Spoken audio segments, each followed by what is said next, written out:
Everyone, তো পুনাতে আজকে আমার ডে 2 ফার্স্ট ডেতে সেরকম কিছু ভিডিও দেখায়নি। আজকে তোমাদেরকে অনেক কিছুই দেখাতে চলেছে। ভিডিওটার এন্ড পর্যন্ত তোমরা দেখতে থাকো। আজকে একটু মার্কেটে গেছিলাম, কিছু দরকার ছিল, এই জিনিসগুলো নিয়ে নিলাম। তারপর বাড়িতে চলে এলাম, একটুখানি জলও খেয়ে নিলাম। তারপর দিদিভাই, আমরা একটু যাওয়ার এক জায়গায় ছিল, তাই জন্য দিদিভাই তাড়াতাড়ি রান্না করে নিচ্ছিল। কেউ আমার থালার দিকে যেও না, কারণ বোনবাকে খাইছিলাম, তারপর আমি খেয়ে নিচ্ছিলাম। তারপর রেডি হয়ে আমরা সবাই বেরিয়ে গেছিলাম। আমরা গেছিলাম সারসবাগে।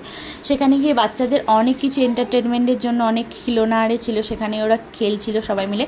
তারপর সবাই অনেকের বাড়ি থেকে সব কিছু বানিয়ে এনেছিল, সেগুলোই আমরা খাচ্ছিলাম। এত খেয়েছি আজকে, এত খেয়েছি যে মানে কি বলবো। দেখো, তারপর আমার দিদিভাই বাড়ি থেকে গোলগাপ্পা বা পানিপুরি যেটা বলতে পারো সেটা বানিয়ে নিয়ে গেছিলো। জাস্ট অসাধারণ খেতে ছিল। তারপর সেটাকে আমরা আবার চুরমুর বানিয়ে নিয়েছিলাম। তারপর এখানে ছিল মুড়ি, যেটাকে ঝালমুড়িও বলতে পারো। তারপর এই রাইডটায় আমরা চলেছিলাম সবাই মিলে। তারপর বাড়ি এসে আইসক্রিম খেতে চলে গেছিলাম। শুধু আইসক্রিম কিন্তু খাইনি, এর সাথে আমরা জিরা সোডা খেয়েছিলাম।